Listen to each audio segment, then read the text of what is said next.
Hey, everybody, welcome to Office Hours, where we assemble every day to answer your questions about media and tech-related production stuff. Today, you're going to have an interesting experience, just Alexander and me. Alexander sitting in Port Coquitlam, British Columbia, and me here down in the southern westmost corner of America in San Diego. And we're going to take a dive into this. So, Alexander, what's our first question?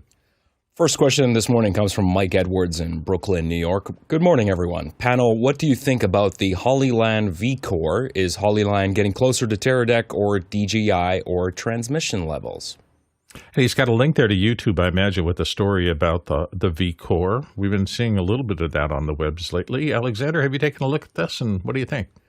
Yeah, this product came up earlier in the week, so I don't have any personal experience in this field, but from what others have said on the past on this show and from what the community seems to think, and my observation from looking at Hollyland is that they don't seem to make as high-end products. They don't seem to be as established as the Teradek products. I mean, I see when I look at productions that need wireless transmission, I seem to always see those Teradek products in there, and obviously the DJI stuff has become incredibly popular, but Hollyland seems to have a lot more consumer products as well, so I'm not sure what their reputation is like in the industry, but my suspicion is that they probably are going to have a harder time getting these products adopted in the industry. So that's really all I have to say about it. Do you imagine it's a price play? Is the Hollyland significantly less expensive? I would assume it's significantly less expensive because some of that other gear that you just mentioned can be a bit pricey for people kind of starting out. Yeah, well, the only experience that I have with Hollyland is looking at their wireless. They have a suite of different products that are wireless microphones that are in the 2.4 gigahertz spectrum. Of course, anytime I look at anything running in that spectrum, it's like, okay, I think that's consumer prosumer stuff. That's nothing that any professional would adopt, right? And obviously, DJI, to be fair, they also have these consumer products too, like the DJI wireless microphones that are operating in that range too. But I think DJI is more established because people know them for the drones and stuff like that people use for doing those types of shots in movies. But anything in the 2.4 gigahertz range is not something that really a pro would consider trustworthy, just because Bluetooth shares that frequency spectrum as well, and it's just not as reliable as UHF. And in the chat, Mickey weighed in. And Mickey, of course, works at a level where you just can't fail. I mean, at the level of stuff he works on, and his comment was, with no ability to replace and select antennas that are appropriate for your use case, it's nothing but a toy. And he notes that people starting out can just run a cable or rent professional equipment. Sometimes that's a better solution. If what you're doing has value, and if you're making money off of it and you need something that's just super dependable and it's not going to give you problems, that's one of the reasons we recommend the gear we do here on Office Hours. And I think that most of us in our professional careers have come to getting rid of the low-end stuff and moving to more to better quality equipment is reliability. My first lighting kit when I was first out shooting video was a Smith Victor kit, and I think it lasted barely a year. Did I start to learn with it and get a little bit better? Yes. But holy heck, the difference when I bought my first Airy kit, for example, in just everything in terms of fit and finish, just accelerated hugely. With those old Smith Victor lights, I would lock down the stand and the light itself would creep down over the course of the first few minutes I was shooting. The Airies never did that. You put it in a position and it stayed there and just functioned particularly well through a 6-hour shoot. And that's what you learn to value over the course of the time. So I don't know that much about this particular class of equipment, but I do know that when you get to the point where you can spend more on better equipment, there are a lot of those little subtle benefits. You just stop thinking so much about whether it will work, and you just know it will. Alexander, do you want to come back in on that? Yeah, and obviously there are certain situations where maybe you do need wireless video transmission, but the general rule that I always go by is wireless should never be used as a convenience. It should be used because it is an absolute necessity and there's no other solution. And almost always, if you talk to any professional that works with video or audio, You always run wire. You always run wire unless you absolutely cannot do it. And Mickey also brought up a good point that, if you can't afford a professional solution, you should probably consider just renting it. And oftentimes renting is a far more economical thing. You got to consider, how many times am I actually going to use this equipment? What is the ROI? And I know it seems obvious when I say this out loud, but I can't tell you how many times I've talked to people, someone who works in sales, that ask me for wireless equipment, and we start having a conversation about their needs and how often they're going to use it. And almost all the time they come to me and they don't actually need to use that gear that often. So the return on investment doesn't really make sense. And I keep telling them, just rent it. If you're going to do an event 3 times a year, or if you're going to maybe shoot your first, you're going to do a short film or something like that, just rent the gear. Don't make the investment. Don't put yourself into debt for something that you're not actually going to use on a regular basis and actually turn a profit and actually charge for a service and actually make money where you can pay that gear back. Yeah, and I've been monitoring the chat. There's a lot of talk about other classes, and I want to make sure I don't leave the false impression that what we're saying here is that Hollyland is always garbage, because in this particular case, in the wireless video spectrum, which is a tough game, I mean, that's a big bandwidth signal to get wirelessly across even a room and things like that. But people are noting that Hollyland has products that do well. Michael Benwright said got 2 Hollyland M1 wireless comms recently. They've been working great. Other people are saying that in the right things with the right kind of equipment, it can be perfectly serviceable. He also noted that Hollyland beats the heck out of EarTech for comms. So if you can't break the bank with something like FreeSpeak, you can look at this. So we're not saying that you should never, ever, ever buy Hollyland. Please don't make that mistake, because we're not here to do that. We're just saying that in certain classes, the less expensive gear can be a bit problematic. You can learn on it, certainly, but you can't always depend on it 24/7, 365. To just plug in and work. And in production, that can be very important, particularly if you're trying to get to the next level constantly. All right, let's go on to our next question. Next question is from Norm Clare in Waterloo, Ontario. I want to add redundant power to my 2 8U racks, example, mains plus Anker 3800 battery. The only redundant input power distribution I can find is the Eaton EATS ePDU EATS 120. Any other suggestions or better ideas are greatly appreciated.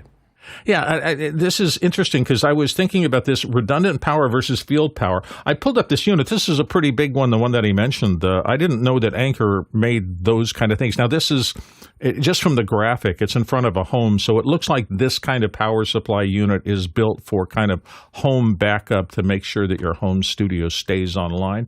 It's a perfectly reasonable thing, but it sounds like you're also trying to do redundant power, which means you want to switch over into this backup kind of flawlessly and seamlessly. We talk about that a good little bit on the show. I am not an expert or anything even close to it now. I don't use that kind of redundant power supplies.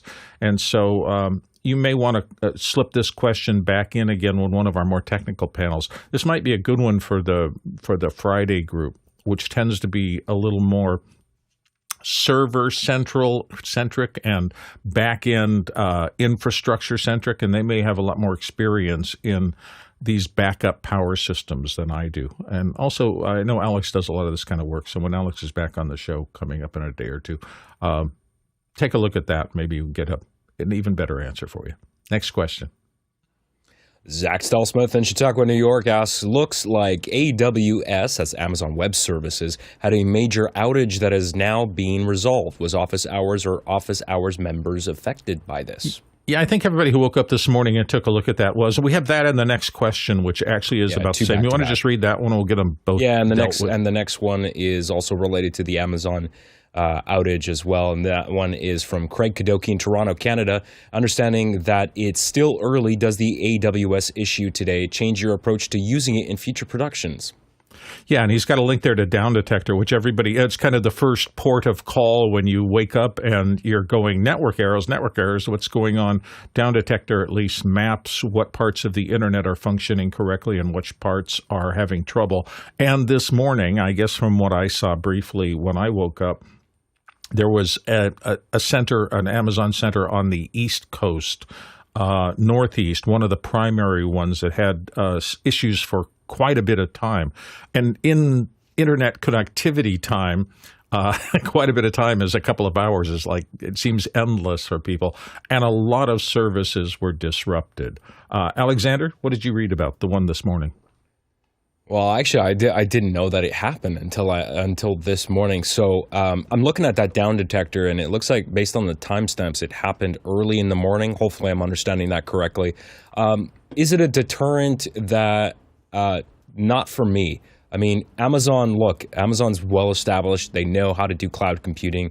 They've been doing it for a long time. I always look at these issues from the perspective of damage control and PR. How are you actually handling the issues? Are you communicating and being completely transparent? Do you do a postmortem? And are you open with your customers as to what exactly happened? What kind of precautions are you taking so you can avoid that? Look, it doesn't matter what company it is. It's not a matter of if, it is a matter of when, because eventually something is going to happen and there's going to be failure.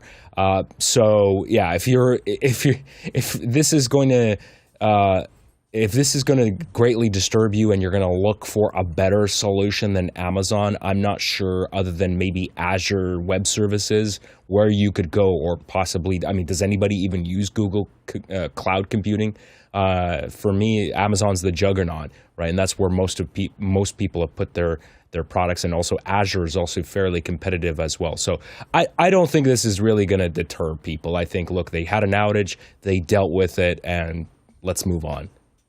Yeah, it looks like it's still ongoing for some people. I was just checking the chat, and sure enough, John Wallace, our friend who works in data centers and things like that, said the outage is still ongoing. So I guess there's still issues depending on where you were. They're probably bringing back online.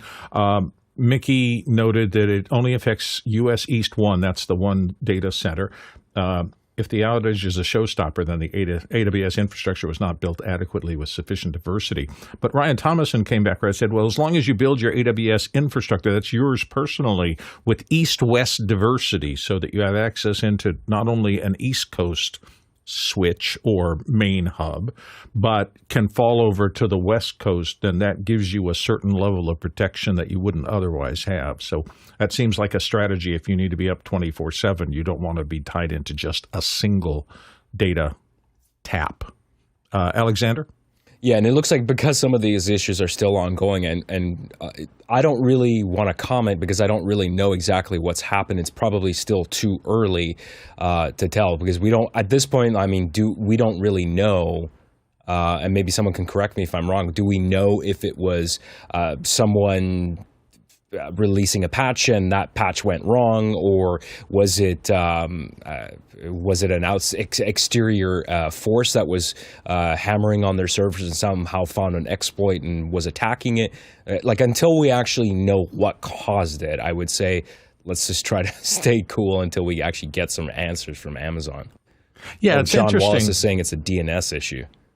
Oh, so a domain name server issue. So it's really the lookup tables that connect one thing to another that was that kind of software is much better than the other things that can happen, which is some idiot with a backhoe managed to backhoe up a major cable and shut down everything. It seems like this is something they're going to have to dive into and figure it out. It just shows you, it can go away. So if your entire life is based on the internet being always there, it has a pretty darn good uptime, at least in my experience out here. I'm in like I said, the bottom left corner of the entire country in San Diego. You can't get much farther to the corner of America than where I sit right now. And yet our uptime on all of our internet stuff has been pretty amazingly solid. So we'll figure out. There'll be a lot of talk about this over the course of the next coming weeks, and we'll try to figure out what actually happened. Hopefully it wasn't just a gopher chewing through a cable somewhere in a data center. Next question. This one's from Paul Valhus in Austin, Texas. For permanent installs with mixed SDI, NDI, and Dante signals, what are the best practices for labeling and documentation? In my experience, personally, no matter how well you design labeling, you always wish you had done it a little bit differently. It's one of those topics where for a long time, I made countless mistakes in terms of, I should have put this there. I shouldn't have been so overt. I should have made codes so that my labels didn't get so long. Getting to the point where you have on a label exactly the information you need so that when you look at the end of a cable, no matter what it is, you can instantly go, I know what that is and where it goes. That takes some time and effort and evolution. I used to be a little jealous of the people who worked in big infrastructure situations where they have a Bible about how they label cables, and everybody in the whole operation adheres to that, because once you set that up and are consistent, then you can usually find out what anything leads to. Because I always made them up on my own, and I always did a pretty mediocre job. Alexander, what do you think? Yeah, I mean, labeling is definitely crucial. Documentation is crucial. Everyone has different tools. I often just find myself coming back to the good old spreadsheet as far as documentation is concerned. I have a lot. You know what? I actually use Apple Notes for a lot of stuff, but I admit that that's not fantastic for this kind of stuff. In fact, I have a bunch of networking stuff. I should actually practice what I preach for my personal stuff, because I have way too much stuff documented about my network in Apple Notes, and it's not easy to read. So I should probably transition that to a spreadsheet. But yeah, generally when I do stuff, I use a spreadsheet, especially if I have to collaborate with people. If I'm doing it with a team, I'll probably use something like Google Sheets to do that. So I would say get used to spreadsheets, and you know, there are templates you can download on the net, but I would, you know, work on a design for your spreadsheet. Don't make it messy. You know, use colors. You know, come up with some kind of structure to make it look nice so that it's easy to read for people. I amen to that. I still use FileMaker Pro for almost all of my lightweight database needs, and I gotta say, I'm of two thoughts about it. It's still functioning really well for me, even though I haven't upgraded my base level of it in many years. But the ability to have a lightweight little database where you can punch stuff in and find it really quickly and easily is so empowering. And I wish their Bento initiative hadn't fallen apart, because I really need something lighter than the full FileMaker thing, and just that's really easy, really visual, really designable, because I agree with Alexander 100%. I'm so tired of pulling up just a standard white spreadsheet on a computer screen and having little cells full of data and squinting my way through it. And if you have the ability to make fields larger or smaller, to call them out, visually it really helps to have good design in these. That's my 2 cents anyway. Hopefully that helped a little bit. Next question. This one is coming from the QR code. We have David in Santa Rosa, California, asking, I've noticed that my old Apogee Rosetta 200 A to D converter collecting dust in storage, but still works, is still being sold on the used market in the $500 range. With so many choices in the market today, why would anyone want such an old converter? We're in the digital versus analog era equipment collection world, and you never can tell about pricing in my experience in that world. Sometimes people just want something because they want it. They've had experience in the past. Alexander, what do you think? No. $500 is way too much for that. Look, I love Apogee products. They make great stuff. And that Rosetta, when it came out in 2006, so what's 2025 minus 2006? Is that 20 years? It's a long time. It's really old. Most recording studios would have already cycled their products out, and they would have upgraded their A to D converters by now.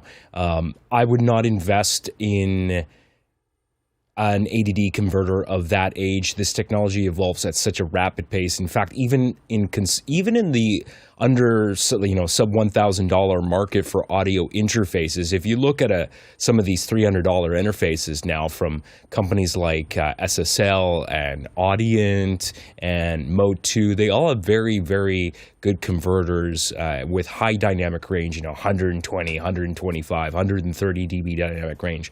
So this stuff evolves at a very rapid pace. The problem with the used market is there's a lot of people offloading junk and they have no idea how to price products, and nobody's going to buy that thing for $500. It's going to sit there. I'm telling you, I will put money down that 6 months from now, that thing will still be listed at $500 because nobody wants to buy old ADD converters. And think about the component, the reliability, right? Something that you're going to put it into service in your recording environment, and it's something that is the linchpin of your whole system, and something that is converting analog to digital, which is critical. And you're going to spend $500 on something that is that old that could potentially fail tomorrow. Not a smart idea. Unless you put the word vintage on it. Now, if you put the word vintage on it, you may find something. I think I sold, these microphones, I had a pair of these Sony C37s in my collection. They weren't the A's, they were the P's, the Phantom Power version. They came with a lovely, simple 48-volt Phantom Power supply, the same size as a super light block that you would use to build a house. All of this stuff can be had at 1,000th of the cost today, and that performs probably better. But the person I ended up selling that system to was in a studio in Nashville, and they were desperate for an authentically vintage sound. And they bought my 2 microphones, my 2 huge Atlas stands, and the power supply I just showed you. And they paid a princely sum for it. And both sides of the transaction were extremely happy. They got something that they felt very connected to. The guy who bought it was a producer at one of the big studios in Nashville. And he said, I have a young artist coming up. He's really exceptional. He loves the vintage sound. I'm going to give this to him when we finish our next recording session because I think he would enjoy playing with it. So that's when you end up selling something that's out of its era, and everybody is happy, even if there's a good amount of money that changes hands for it. So good luck, David, in finding a solution to this. Next question. Another QR code question from Roger Martin in Tonto Basin, Arizona. I have a Sony ZV-E10 Mark II that won't bake a LUT in recording or streaming, and can I put a LUT in VMiX when live streaming? Looking at this particular LUT, and there's a link there. Boy, there's so much confusion about LUTs, these lookup tables that turn one color space into another color space. The fact that you can't bake it in, I'm wondering, that seems a little odd to me, but that he has to do it in VMiX at the bottom end. LUTs are typically applied in the original file and then exported, baked in. Alexander, what do you think? Depends on the camera and settings. I know with I don't have a ZV-E10 Mark II, but I have a GH5S, and which does actually support LUTs. Now, there are settings on these cameras, and most cameras will have settings where you can choose to either only have a LUT for monitoring, which means it will never be in the recording, but there's also settings for it to actually bake it in. So you really have to look at your camera settings, and you may want to look at the manual because there may be another setting in there that you're missing. You probably have it set for monitoring. Now, as far as the streaming is concerned, I don't know the rest of your signal chain, Roger. I don't know if you're connecting it to your computer. If you're just using the USB output for live streaming, you might be correct about that. The LUT might be pre-USB out, for example, in terms of the signal tap. So it may not do that. And so the only choice might be to actually go from the HDMI out of your ZV-E10 into some kind of HDMI to USB encoder.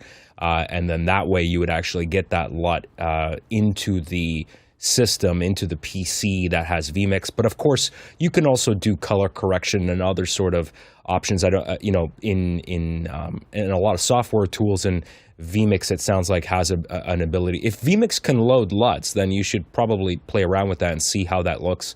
I wouldn't just do it live without actually looking at it first and conducting some tests of your own, some streaming tests to actually see what that looks like. Of course, there are other solutions too. You can even get Aja has these boxes you can insert in the middle of your chain that would allow you to load a LUT if your camera doesn't even support it. There's all sorts of ways around this, but I would start with open the manual for the ZV-E10 Mark II and check the settings and see if there's a way to actually bake that into the recording as well. Yeah, I was trying to quickly look up how long the ZV-E10, but you've got the Mark II. This, I think, is the original one, still, I guess, offered for sale. That's interesting. Yeah, I agree with what Alexander said. This is one where you're going to have to look down the manual things and see maybe there's no way to apply a LUT into the camera so that everything comes out of it has the look you want. I'm always leery of baking a LUT in at the shooting stage. I always prefer to leave the sensor information as clean as possible and then post it afterwards. But there you go. Yeah, Chris Sabato in the chat said you can put a LUT in VMiX, and John Wallace responded with only if you're getting a 10-bit signal, otherwise you're just playing with fire. So there's a lot of nuance to this. This for recording the live HDMI output, you can bake in the LUT in one HDMI output by enabling the display LUT. So look for that as a setting in your camera things, and maybe that'll help you. Alexander, you want to come back in on this? Yeah, and just one more thing, too, that I thought was a good... Oh, I just spilled my coffee. Nice. Oh, no. Is it not on your power supply, I hope? No, it's all over my rug now. Anyway, that's okay. So, yeah, as far as the LUT is concerned, there are a lot of people that sell pre-made LUTs for cameras. Some of them are better than others. I think I got recently, I was looking at Gerald Undone because he had a bunch of LUTs and his LUTs are pretty good.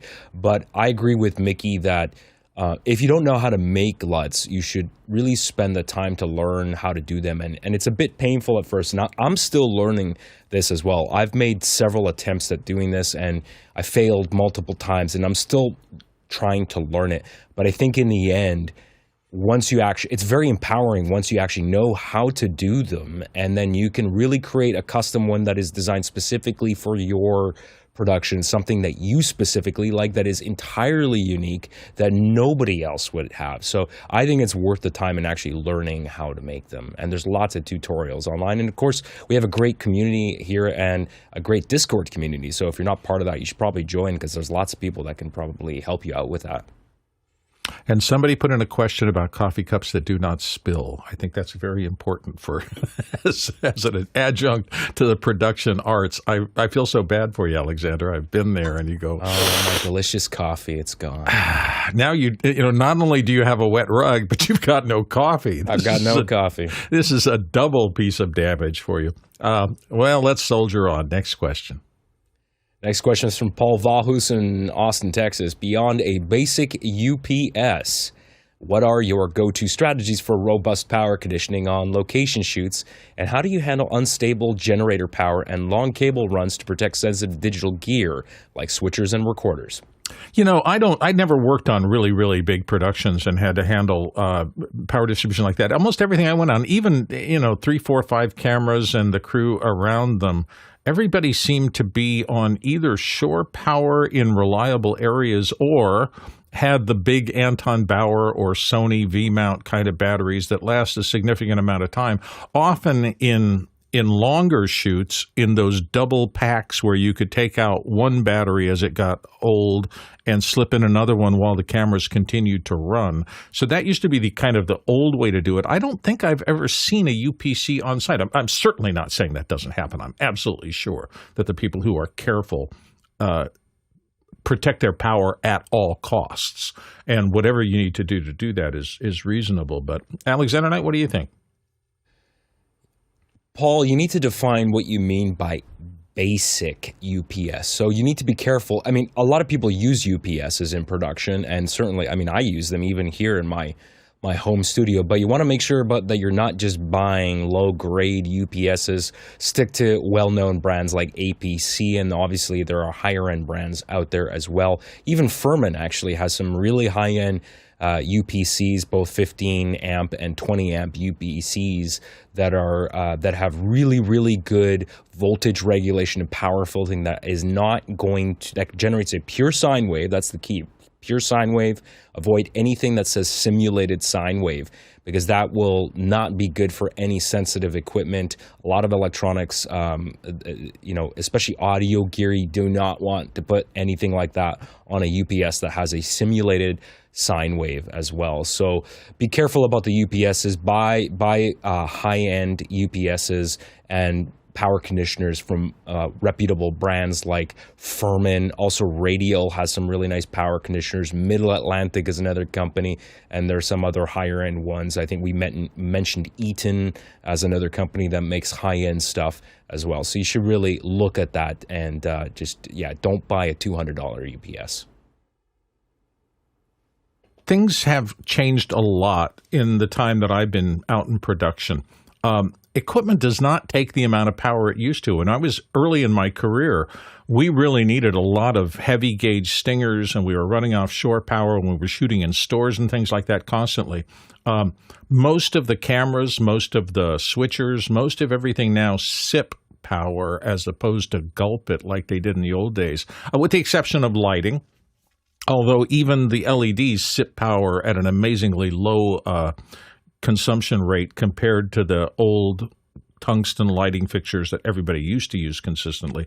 But still, the requirement for actual amount, the actual watts you need to run a decent set has, I think, gone smaller and smaller and smaller. So there is less load in general. I'm sometimes surprised out in the field at how little power I need to get a decent rig together and make it work. You should know a little bit about power to be able to do your calculations. Look at the watt hours you actually need running into something. Do the amp volt conversions and things like that. Well established out there in the industry to figure out what size of a circuit you need if you're going to power everything. But I can't think the last time that I was in the field shooting something, even with multiple cameras, and needed more than a single 20 amp circuit is what I usually ask for, but 15 amp is not uncommon in households and things like that. And my gear does just fine on it. And then those things that don't, almost all of them can be battery operated for a significant period of time. So if you've got a short shoot or a short switch or event that's going to last just an hour or two, my tendency would be to run it entirely off of dependable batteries. But if you're doing an all-day seminar, of course, you're going to be on shore powered. You're going to want to pay attention to this. So UPS is something worth looking into. Next question. This one's from Eduardo Augustine, Panama City. I was asked to provide some guidance on setting up a conference install in a room. Had in mind the Microflex Complete Wireless. This is a 5-figure investment. What would you use to replicate this in low-budget plan, 4 figures, mics, mixer, processor? Well, people talk here a lot, particularly our audio gurus, about the Microflex system, and they're very bullish on it. They say it's a very high-end, very robust, very dependable system. And, wireless is always one of those things where when problems show up in a production, wireless is one of the first places we look. If there's not a clean signal in audio, if you're in a challenging location, a difficult RF information or something like that, boy, you want to be at the top end where the engineering on these systems is just flawless. And everybody says that sure, Microflex is up at the top end and does really well. So that's why you're looking at a 5-figure investment, because it's really good and it's really well used. It's understood, it's robustly engineered, and it seems to get the job done all the time. Audio is just one of those things where I'm really always loath to say anything about trying to cheap out on your audio chain, because it is, and this is my brain, it is less intuitive than the video or production stuff that I can see. When somebody throws up a monitor in front of me after all these years in production, I pretty much know what's going on just with a glance. You can tell if the lighting color balance is off. You can tell if there's something wrong in the set going on. It's just my brain sees problems and fixes them. When it comes to audio, I know how to diagnose some problems. But now that I've worked with people like Mickey and others in our community who are really, really good at that, they notice and things pop up for them that I still can't quite hear, even after all my years in the business, because they are just highly tuned professionals who understand. They've seen not 100 and not 1,000 problems, but they've seen 10,000 problems, and they've had to diagnose and fix them all, so they can hear those problems, and I can't. And I just know my lane. So Alexander wants to get onto this as well. Alexander, what do you think? Yeah, the Shure Microflex stuff is pretty good, but the thing is, if you don't have the budget for it, you really shouldn't be looking at wireless and trying to cheap out on that stuff. Just go with wired microphones. If it's a conference room, there's no reason why you should be buying cheap wireless stuff. Just get, something as simple as an SM58 on a mic stand. And then as far as the mixer is concerned, it really depends on what your budget is. I would probably look at something like, without knowing the number of inputs, I would look at the Yamaha DM3 console as an affordable console. It actually gives you 8 channels of auto mix. It's not the Dugan auto mix stuff that some of the higher end Yamaha consoles, which they've actually licensed the name, they've paid Dan Dugan for it, and it's not as good, but it's pretty good. So being able to have 8 channels of some kind of auto mix is pretty good, and you get 16 inputs and you get 8 outputs on the DM3. There's 2 versions of the DM3. There is a cheaper version, and then there's one that has Dante. I would recommend spending the couple $100 extra to get the Dante version, because then at least you have it, because you can't upgrade it later if you want to start going down that path of implementing some kind of audio over IP solution. So wired mics, DM3, and if you need other options, maybe come back at us with another question or DM me on Discord and we can talk. Yeah, I will say this, though, that in all the ballroom type things, the number of times I'm handed a wireless mic when they really didn't need to do that, they're legion. They usually have a decent Shure system or something like that, and they hand me the typical Shure wireless thick-bodied mic with the ball head on top of it. And that's what I do my announcing from. That's what I do hosting of stuff. And they usually have 2 or 3 of those on the desk up front for the speakers, and they're running them all wireless. I agree 100% with Alexander in terms of the fact that I'm always going to be less comfortable with a radio transmitter and a receiving station and all the electronics and the carrier wave and everything else than I am with a piece of copper running down a cable, because if that works, it's going to be perfect and it's going to work every time. But that said, yeah, Eduardo, come back and let us know what you find. Hopefully you find a solution that's good for you, and let us know your results. Next question. This was from Paul Valhus in Austin, Texas. Is Vegas the overlooked video tool with Final Cut, Premiere, and Blackmagic's DaVinci Resolve taking center stage? Does this new release change everything? I don't hear much talk about it, Paul, in the communities. That's not to say it's bad. There used to be always Vegas adherents that really loved the software, but online, if I was to look at the difference between people talking about NLEs who were talking about Vegas as opposed to people who are talking about the newer, more social tools for cutting, I just don't hear much about it. Maybe that's just me. Alexander, are you monitoring something and hearing more about Vegas as terms of a comeback?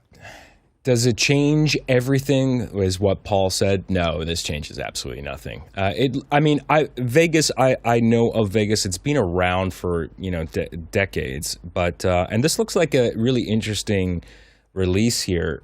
Let me just switch to it here.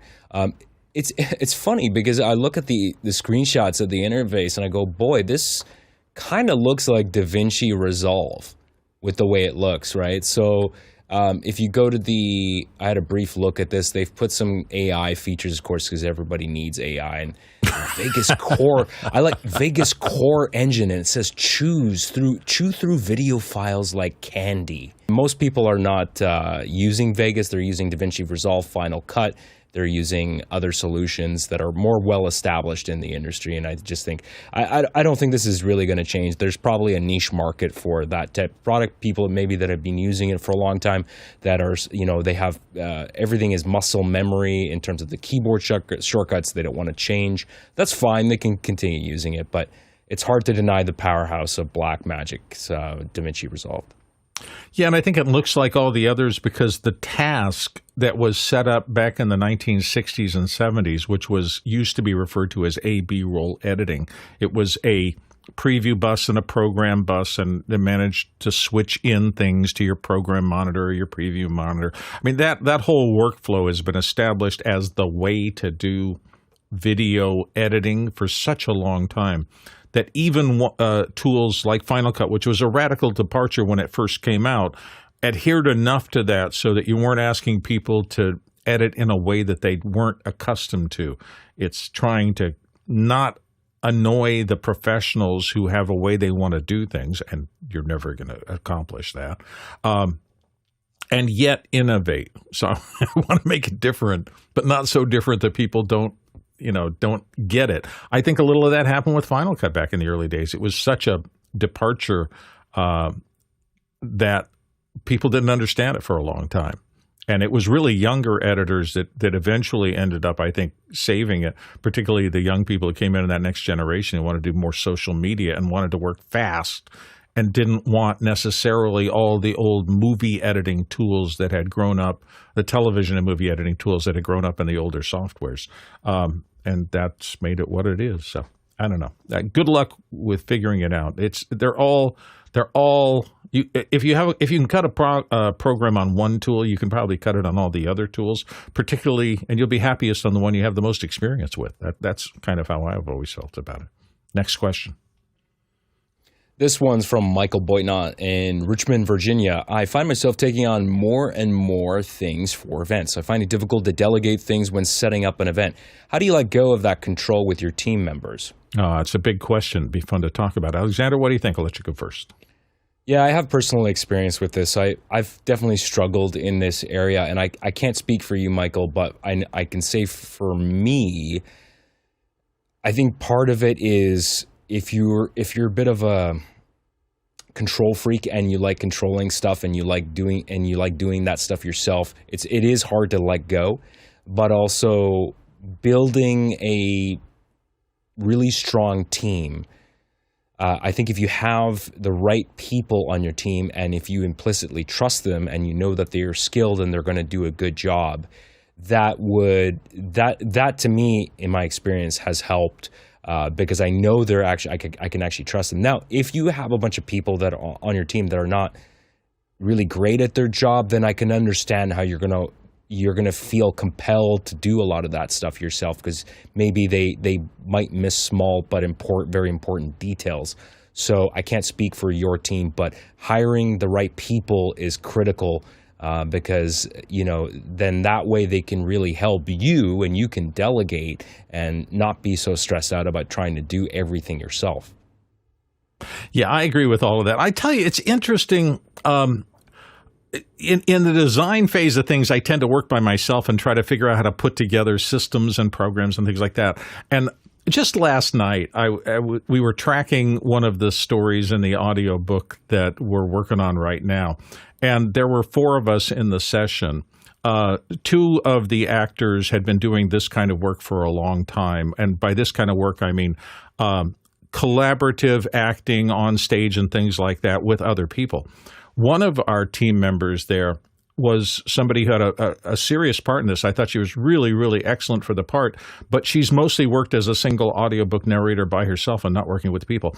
It was so much fun to be in that session yesterday and to see the woman who was not as used to that get supported by and interact with the other team members in that scene. And at the end, we just had a really joyful session. We were all laughing and joking with each other and exploring the characters and having fun. And it's a different feeling.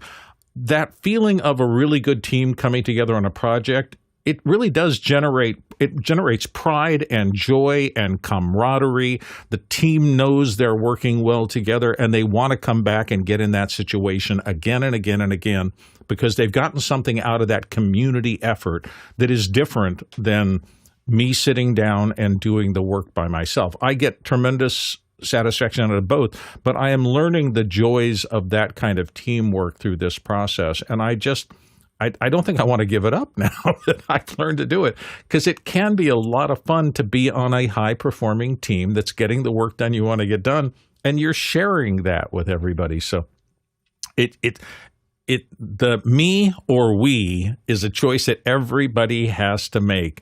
And I will say, for people who have just been saying, I don't want to let go of control, I don't want to get let go of control, if you're safe enough, not on a big project where everybody's watching you and you could fail if you get the wrong team member in the wrong slot, but if you can find a safe place where you can do that, there's joys in teamwork that are different than the joys in solo work. And sometimes if you can find yourself in that, it's really satisfying. All right, that's my little personal diatribe for today, just because I had so much fun yesterday doing that job.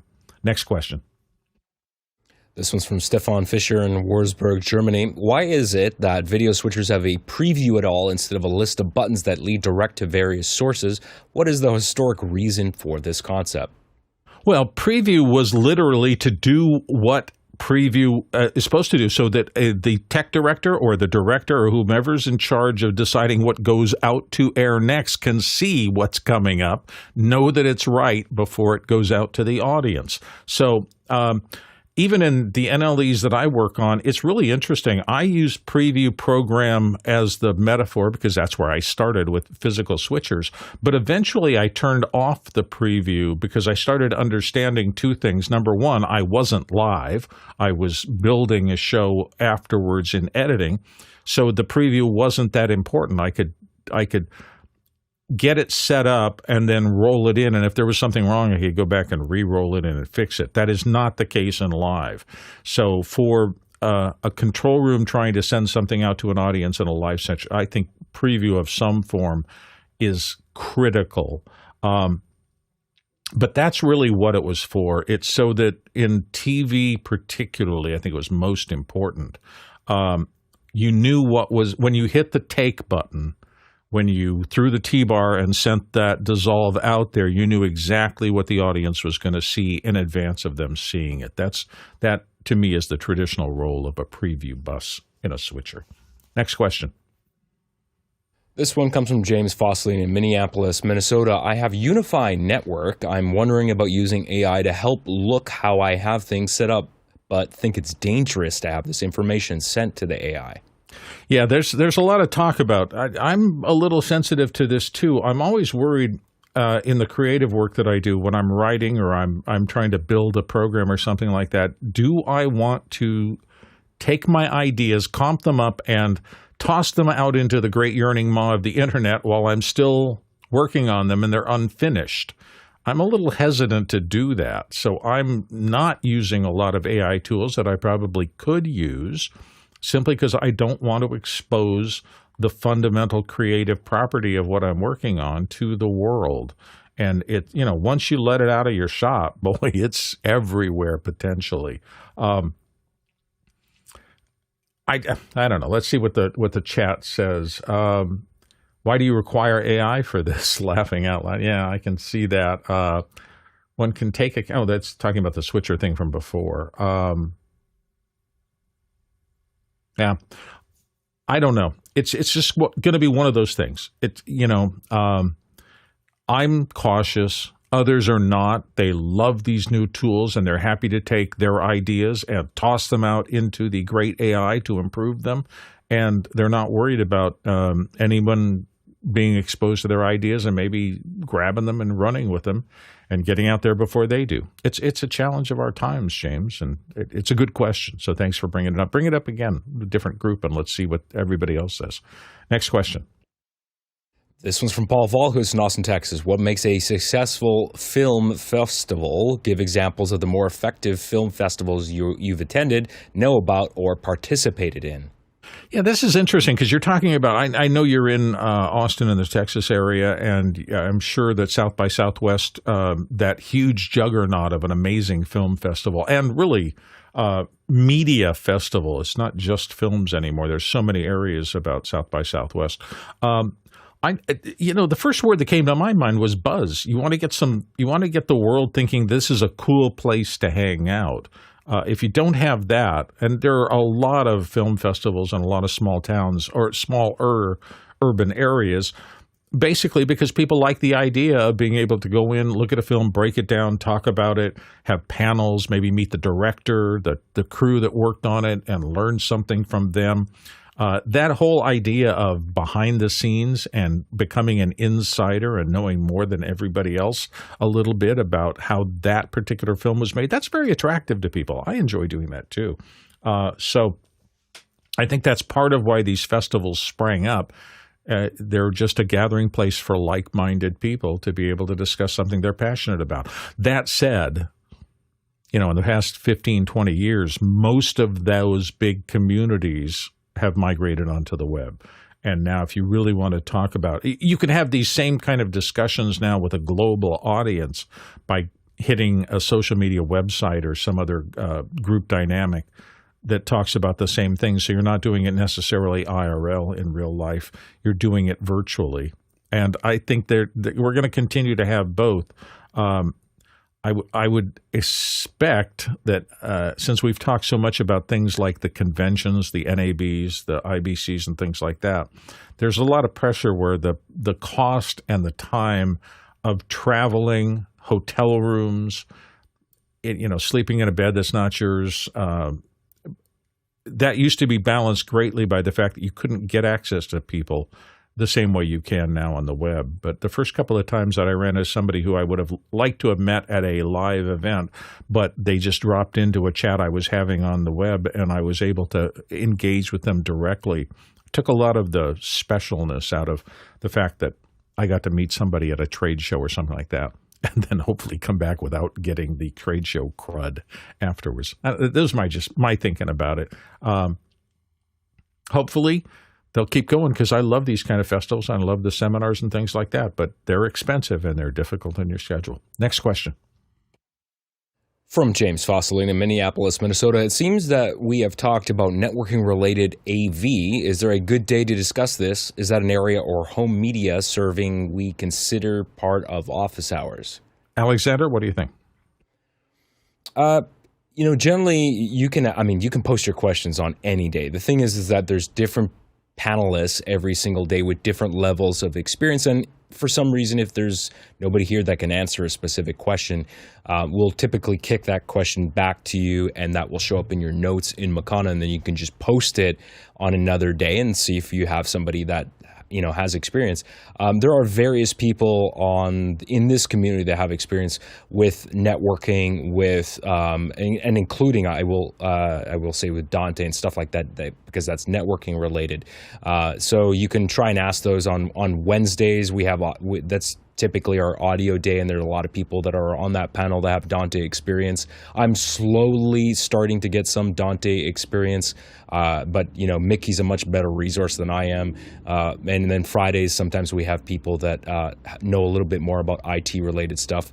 There's people like John Wallace in the community that knows a lot about networking, and there's other people that I'm forgetting. So I would just say post your question. If you don't get an answer that is great, then you can always post it on another day.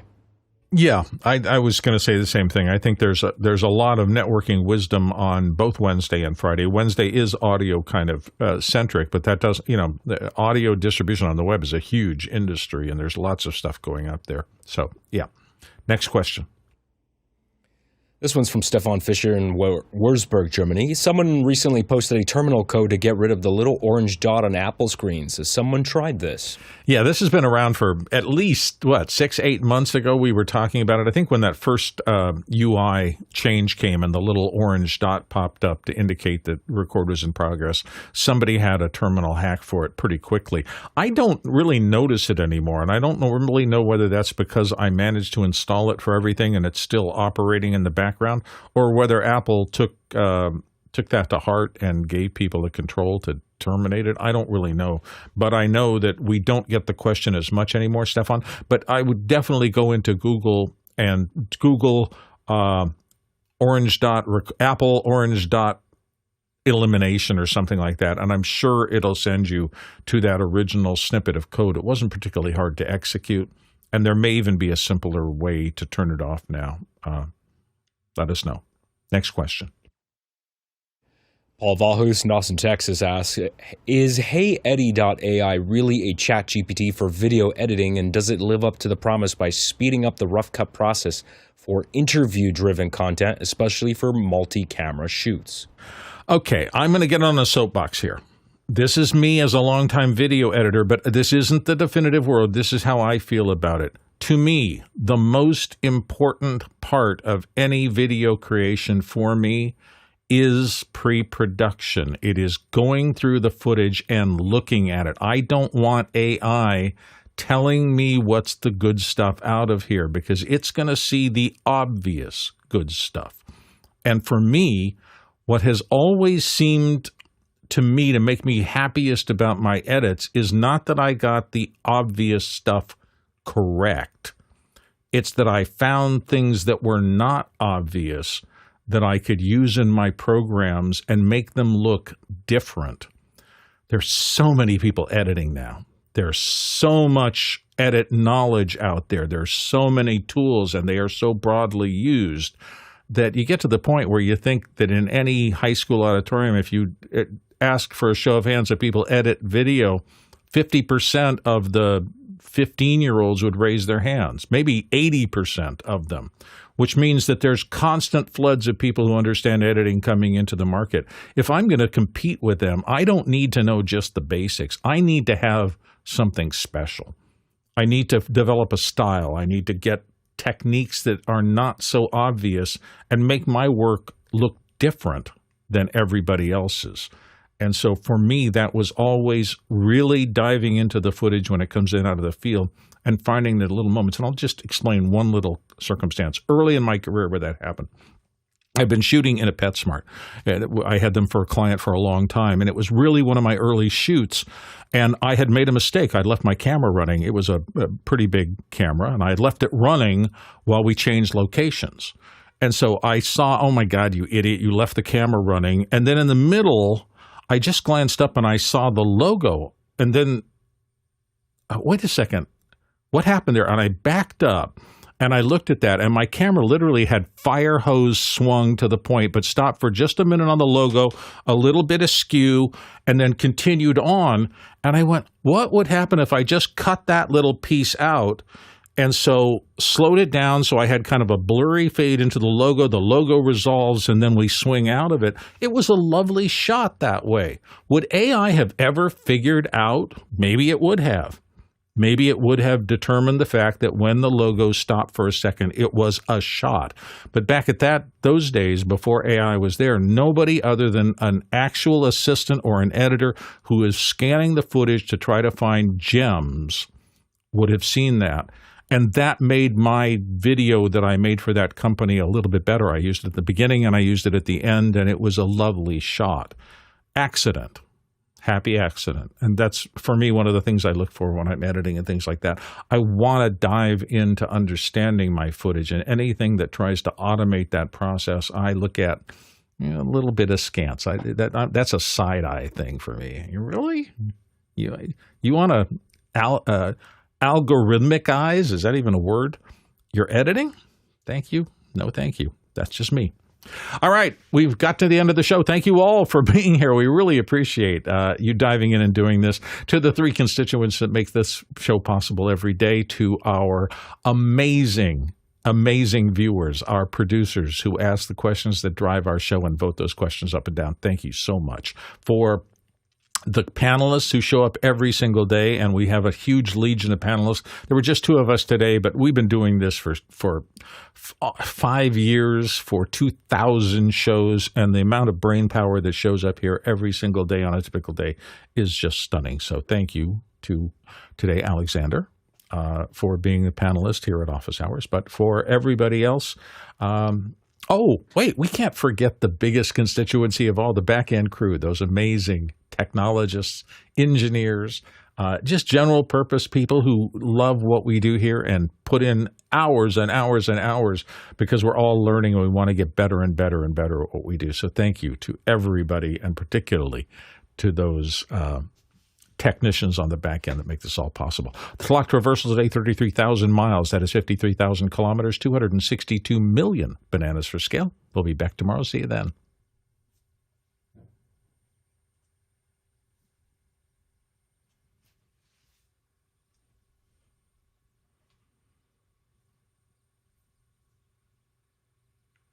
Are we going to hit it exact?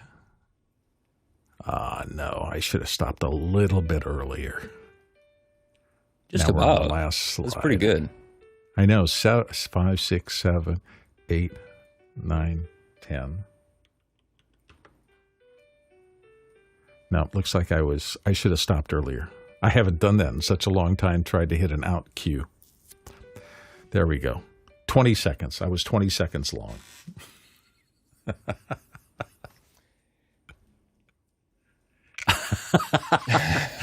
You're right. Yeah. I haven't had to work with a hard out in such a long time.